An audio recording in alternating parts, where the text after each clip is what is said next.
Welcome to the Frustration to Freedom podcast, helping advisors and insurance producers grow your practice. My name is Mike Bemis, Simplicity, Minneapolis, Senior Advisor Development Consultant. I got my partner in crime here and counterpart, Jeremy Karja, Senior Advisor Development Consultant at Simplicity, Minneapolis. Jeremy, how's it going? It's going good, Mike. I'm pumped to talk about a topic that we have heard from people for 20 years at least. 20 years. Yeah, 20 years. We're talking about, well, first of all, it's Vest Day today. Obviously, Yep. I think that's the new trend. Great So minds think everybody alike. listen up. Great minds think alike. This is something that everybody talks about. And this mini series that we're doing is on A-tier marketing. What are the core A-tier marketing things that you can do to really grow your practice?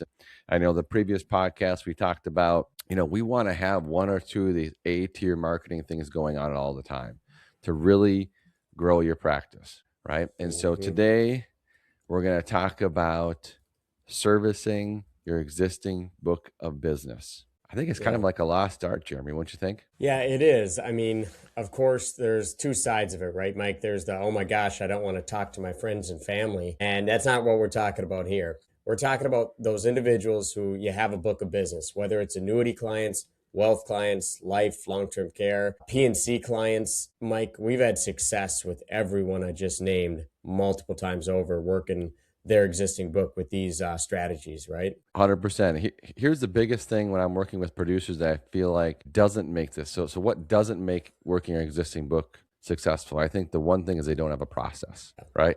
They don't have a process. They don't have a plan for the appointment. And so they don't feel like they feel uncomfortable doing the appointment because they don't have a plan, right? Yeah.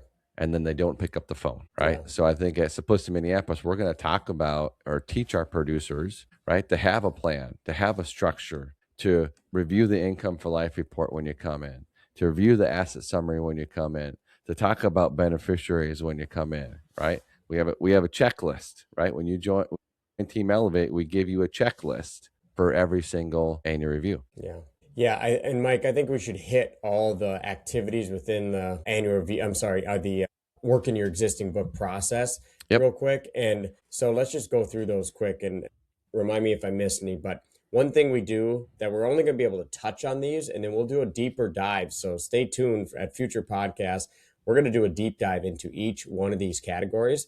But one of them is we call our quick start program, and we'll dive into that. And then another one is annual reviews with prospects, with clients. Yep. Client events, whether they be big client, expensive ones or smaller ones, we recommend both. And also referrals, getting referrals. And again, all these kind of work as gears. So you got to have at least all of them working to some extent. And then you start to master each one typically individually. And some advisors don't master, referrals or client events until they're a couple years into our program or more. So 100%. what did I miss there, Mike? Any other activities within the existing book that I didn't cover there? No, and like I said, I think those are the core things, and we can dive in, to each one of those. I think the big thing with annual reviews and updating asset summaries is you're able to find out the money in motion, Yeah. right? There's always money in motion. So somebody's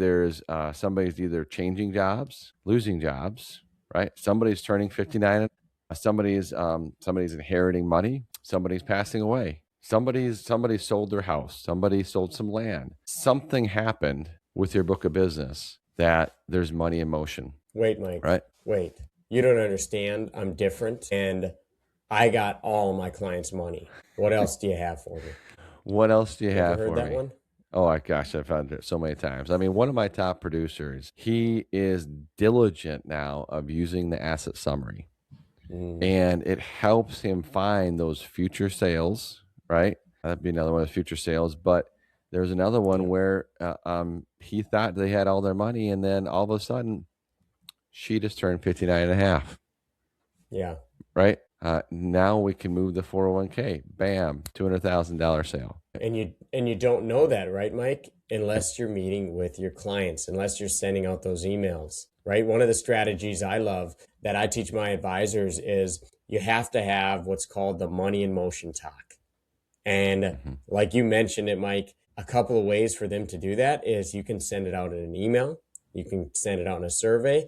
You write yourself a little mini script every time you do an annual review, every time you do a policy delivery, and you just say something like this. You say, hey, listen, one thing I want you to do for me. I want you to, anytime you have any money in motion that's $50,000 or more, your first call is to your spouse, your second call is to me, because that could affect your entire retirement strategy that we put together. That could have an impact on it. So your first call is your spouse, second call is to me. So we can talk about it if it's something we need to meet, if it's something that could impact your retirement, and have a conversation. But you don't get that if you're not meeting with your clients, having those annual reviews, delivering the policies. You could even send that out in an email. You could use it as a tagline when you're calling, have your staff call, right? Hey, call my book and tagline, money in motion conversation. Give them a little script, or we can help coach them to that. Right, Mike? 100%. I think the other thing is having the personal financial inventory binders for cross-selling, right? Yeah. When you have use the personal financial inventory binders during your interview process, they bring in that binder. Oh, I got one. 1 second. Oh, there we go. Came prepared, right? I open it up. They bring it in. We update their asset summary. We update their policies and put it in here. And we can look through the tabs and say, we never talked about that life insurance. I know you said it's actually going to expire in 3 years. Or, last time you mentioned something about your mom was sick and in the nursing home. Have we talked about long-term care yet? Right. And so it's not just money in motion for annuities. It's for everything. It's for life insurance. It's for AUM. It's for long-term care, baby disability. Right. So how else can we help them? But if we're doing those annual reviews, we can have more conversations. Yeah. And frankly, you're missing out on millions in premium if you're not having these conversations. Mike and I keep talking about the gear system. If you're doing the personal financial inventory binder, you have an opportunity for a lot more sales. If you're doing annual reviews, opportunity for more sales. If you're doing the referrals, right, they're all working together to fill your pipeline. And you may think you're doing a pretty good job, but then you realize, there's a lot more strategies. Like I always give the example when we used to do our road shows, Mike, remember those? Do 3-hour events in different cities, hit 3 to 5 cities in 3 days. Many moons. But we would ask the question, how many in the room are getting referrals, right? And we would ask, how many referrals are you getting a month? And I would say, show of hands, anyone who's getting 1 or more referrals. And quite a few hands would go up, and then 2 or more referrals. Almost all of them would go down. 3 or more, and you'd have 1 or 2 hands left. Basically saying that they're not actively pursuing referrals. They're not creating a culture of referrals. And I know we're going to do a deep dive on this one later, Mike, but just real quick, referrals is a lost art that is pretty easy to get back if you practice your script. Call us. We can help give you a couple scripts and refine your scripts and refine your process where you should be getting 10, 15, 20 referrals a month if you're really pushing for it hard. And that usually involves at least 2 referral strategies, maybe 3, 4, 5, but eventually you get to the spot where you have 3, 4, 5, 6, 7 referral strategies, Mike. You have yourself a referral stream of prospects coming in the door then, which, do you have a higher closing ratio on referrals, Mike? I forget. It's a little bit higher. It's like 80, 90%, right? For on referrals. And higher average ticket size too. I think the biggest thing to understand a mindset in your practice is you need to create a referral culture in your practice. And it does not happen overnight. Just like any other marketing, you have to practice it. You have to teach your staff. And what you have to do is teach your clients. You have to coach your clients, teach your clients how to give you the right referral. And that takes time to create that culture. But once you have that money machine going, honestly, one of my top producers for main marketing is referrals. She's not doing seminars, is not her main marketing, right? And save you it's a referrals. lot of money. Yeah. But it took her a couple of years, and now she has a referral culture in her practice, and her staff know how to ask for referrals. Isn't that crazy? Her staff asks for referrals, which is pretty sweet. I know some advisors will give their staff a bonus, like $100, $50 every referral that comes in and runs a meeting. That's another idea. Your staff will be a little more motivated to get you 5, 10 referrals a month if they're getting $500 for it. I know our one thing I've learned from our founder, Brian Gangler, is parallel relationships, right? Yes, sir. All ships rise with the tide. Yeah. I think one other thing to understand too with referrals is it's service work. And I mean by that, if you're doing the personal financial inventory binders, if you're doing the annual reviews, you're differentiating yourself from every other advisor out there, because I don't know if I should say this, Jeremy, but some advisors don't want to do the work. True. Right? True. And so if we do that service work, you need to understand you earned the right to ask for the referral. You've earned that right because you've done the service work. And that's actually part of the referral process, right, Mike? You deposit into the referral bank by setting up their retirement in an amazing way that they don't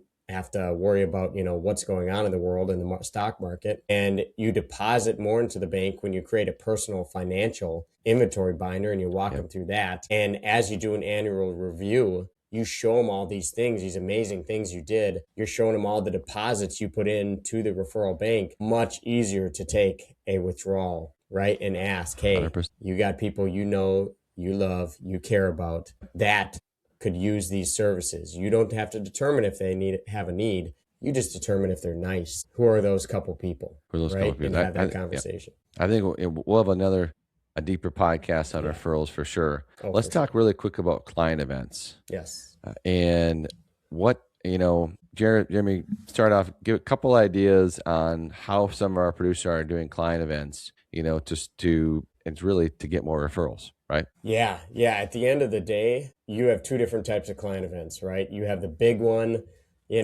holiday party, New Year's party, some big event where you're dropping 5, 10, 15 grand or more, right? Those are great and you get a lot of referrals. And then you have the other kind where maybe it's just, hey, what hobbies do you like doing? What things do you enjoy? You enjoy trap shooting? Amazing. Do you have any friends that enjoy it? You go with some buddies? I'll pay the next round, right? I'll have lunch brought in. Cost you a few $100, and now you have 5, 10 people that from an A client that might be interested. Maybe they love golf, maybe it's wine, maybe it's what. So you have those two different types. You have the inexpensive, smaller events. We recommend do a handful of those a year, and then maybe one client event a year. So tell us more about those, Mike. I'd say two things. I have producers that will do like a holiday event in the December time frame, and they'll have a big get together. It's just a thank you for being clients. Sometimes they talk, sometimes they don't, right? I have another producer similar that will have economists come in January, and he does this one big client event in January, has an economist come in to talk about the forecast for the coming year of the economy. And it's a thank you. And he says a big thing when you're doing these bigger events is, who do you care about that you think will want this information, and who do you want sitting next to you next year? Yeah. Right. I love that. Who do you care about that you would feel bad if they didn't go through the same process that you went through and didn't have the same retirement that you have? I love that, Mike. And that's, I think, a key distinction between a lot of advisors and all of our years doing this. We would hear advisors do big events, which is great, but they would just leave it as a thank you event, just a $15,000 thank you. The thing that we changed about our client events is we want to get referrals. So we do something called One Superb Referral. We do a drawing for gifts. And my advisor who just did a New Year's one, he had, I think it was 41 referrals at his last one. That's awesome. Event cost him like 12 grand. But he also has something called the tugs on the shirt. What the heck is a tug on the shirt, Mike? It happens all the time. And actually, so one of my producers had a client event at a big Japanese garden, and just it was a thank you, and he had a tug on a shirt. And that is, when they come around, they say, I just inherited $400,000. We need to talk about it. It's called the tug on the shirt, right? And so just, again, I'm in front of my clients. I'm front facing all the time. And the person inherited $400,000, ended up being $200,000 in a new annuity, $200,000 in AUM. They just split it, and everybody was happy. But it was a tug on the shirt, and that right there paid for the full event. Pays for the whole event. Whole event. Yeah. A little tug on the shirt. My advisors who have, somewhat larger books, a couple hundred people, they will get on average 4 tugs on the shirt per big event. And on average, that's at least 500,000 that they write up to 2 million every single time. So it pays for the tugs on the shirt pay for the whole event, let alone the 30, 40, 50, 60 referrals that you get from your A clients who came to the event that, again, you deposited into that referral bank. You had this big, beautiful party with some music and some photographers and some fun activities. And that's a big deposit. Now they are happy to let you take a withdrawal on the referral bank. So just another way to get referrals from client events. 100%. I say the last one I want to talk about super quick, and I think we need to wrap up for the day, but is retirement parties. Yeah. Having a mini retirement party for them. This isn't for their family. Okay. This isn't for, hey, bring everybody, all your friends, your family. Hey, who do you know? I want to do something nice. I want to say congratulations. Who are maybe some of your top friends and coworkers that you'd like to invite to a retirement party? Let's have 5-6 couples there. We're going to have a separate room. We're going to have a nice dinner. And I just want to say congratulations. I'll take care of everything. I'll send out the invites. That's how you get their information. I'll send out the invites, right?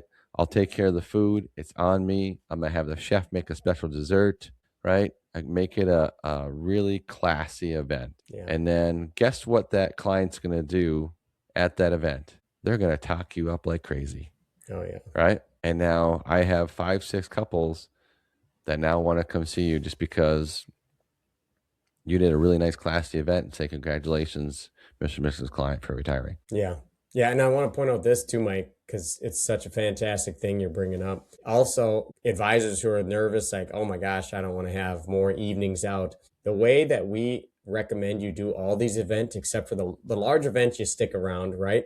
It's your top clients. But these smaller events, most of my advisors, they don't even stick around. They come in, they introduce themselves and say, hey, I'm so-and-so, throwing this party, throwing this golfing, hired this, doing this thing, this retirement party. And it's for you. It's not for me. It's a thank you to my client that I love, and they're so great. And you guys have a great time. I actually won't be able to stick around. So you guys enjoy. Here's my card. Here's a brief, 60-second elevator pitch, what I do. If there's anything I can do to help you, since you're such a good friend of them, I'd love to see you. Come in and see me. Here's my information. Gotta run. Real basic like that too, Mike. Yep, absolutely. And one other one I want to hit just super quick, because we're going to do a deep dive on this one also later, but the Quick Start program. The Quick Start program, we've had a large majority of our advisors start with us utilizing our Quick Start program, which essentially is a fancy way of saying we're going to use our income for life software to go back to your existing clients. Doesn't matter if you've done annuities with them only, life, long-term care, AUM. We've had insane success stories across the board. One of my long-term care guys did, I was like 3.7 or 3.9 million in 6 months, just going back to his clients with this Quick Start program and script and process we gave him. I have another AUM guy. He went to his top AUM people to start, and we developed a little script, and his first 4 clients, all of them loved it. All of them did between 900,000 and 1.1 million. So 4 million, not your average, but we tell people for every 10 people you show the income for life software to, you'll write a minimum of $500,000 of annuity premium. So that's another big one, is a Quick Start, right, Mike? Yep, 100%. One of my best stories that we talked about in the original podcast was, talked to 6 people, closed 6, and did like 3.6 million. Oh my gosh. And he was more of a life producer, never really did the income planning, right? Yeah. And so it's a Quick Start program is a phenomenal way to go back and service your clients and show them another way that you can help them. Yeah, absolutely. We got a process for it. So many people don't do it because they just don't know how to. They don't have a process. They don't have a coach.